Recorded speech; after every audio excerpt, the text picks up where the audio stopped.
ঠগাইছলা হিমন্ত বিশ্ব শর্মা ঠগাইছলা সরকার হায় হায় সরকারের কাম নাই হিমন্ত বিশ্ব শর্মার কথার দাম নাই বড় কথার দাম নাই দাম আছে যদি প্রভিন্সিয়াল করি প্রমাণ দাম আছে যদি প্রমাণ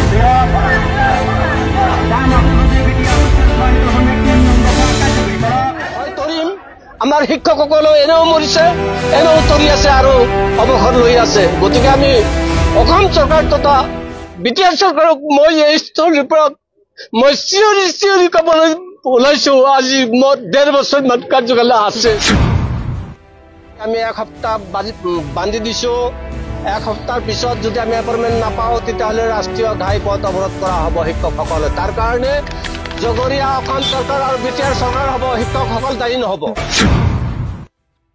মৰিম হয় তৰিম। আমাৰ শিক্ষকসকলেও এনেও মৰিছে, এনেও তৰি আছে আৰু অৱসৰ লৈ আছে। গতিকে আমি অসম চৰকাৰ তথা বিটিআৰ চৰকাৰক মই এই স্থলীৰ পৰা মই চিঞৰি চিঞৰি ক'বলৈ ওলাইছো। আজি মোৰ 1.5 বছৰ মান কাৰ্যকাল আছে। গতিকে অসম চৰকাৰ তথা বিটিআৰ চৰকাৰক মই সকীয়াই দিছো। মানে আমাৰ বয়স শেষ। গতিকে বয়স শেষ হোৱা যিবিলাক মানে শিক্ষক বাইদেউ আছে তেওঁলোকৰ প্ৰতি অলপ ইমান এটা স্কিম ইমান দি আছে অসম চৰকাৰ তথা বিটিআৰ চৰকাৰে। গতিকে এই ভেঞ্চাৰ স্কুলৰ শিক্ষকসকলক কিয় কোনো এটা স্কিম দিয়া নাই? তেওঁলোকৰ চিকিৎসাৰ বাবদ কোনো এটা ফেচিলিটি দিয়া নাই। তেওঁলোকৰ কোনো এক মানে চৰকাৰৰ বিভাগৰ তৰফৰ পৰা একো মানে পোৱা নাই। আমাৰ ল'ৰা ছোৱালীবিলাকক যিটো MDM সেইটোও কৰ্তন কৰি লৈছে। নাপাওঁ আমি আৰু সময় আমাৰ গেল আৰু প্ৰমোদ বড়ো এতিয়া যাবলৈ ধৰিছে। গতিকে আমি এসপ্তাহ বান্ধি দিছো। এসপ্তাহৰ পিছত যদি আমি এপইণ্টমেণ্ট নাপাওঁ তেতিয়াহ'লে ৰাষ্ট্ৰীয় ঘাইপথ অৱৰোধ কৰা হ'ব শিক্ষকসকলে। তাৰ কাৰণে জগৰীয়া অসম চৰকাৰ আৰু বিটিআৰ চৰকাৰ হ'ব, শিক্ষকসকল দায়ী নহ'ব।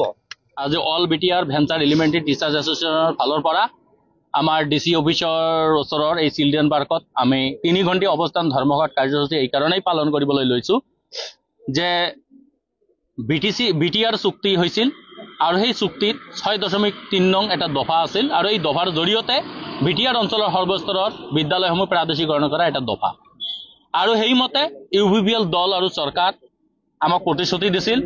UVPL দলৰ মেনুফেকচাৰতো আছিল আৰু প্ৰণৱ বড়ো ডাঙৰীয়াও নিজে কৈছিল যে আমাৰ মূল প্ৰধান কাম হ'ব বিদ্যালয় প্ৰাদেশিকৰণ কৰা।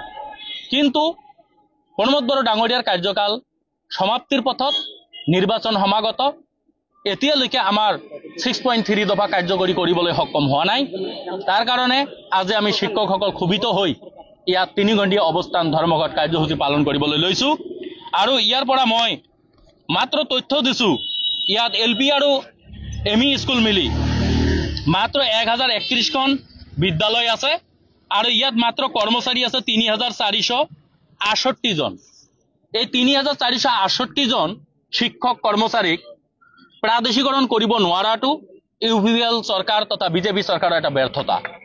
গতিকে আজি আমাৰ মূল দাবী বিটিআৰ চুক্তিৰ 6.3 নং দফা মতে ভেঞ্চাৰ বিদ্যালয়সমূহ প্ৰাদেশিকৰণ কৰা, আমাক এপইণ্টমেণ্ট দিয়া, লগত ভেঞ্চাৰ বিদ্যালয়ত অধ্যয়ন কৰা গৰীব দুখীয়াৰ ছাত্ৰ ছাত্ৰীসকলৰ যি পেটৰ ভাত, মৌলিক অধিকাৰ, MDM দুপৰীয়াৰ আহাৰ, এইটো কোনো আমাৰ হিমন্ত বিশ্ব শৰ্মাৰ চৰকাৰ অহাৰ পৰা MDMটো বন্ধ হৈ আছে।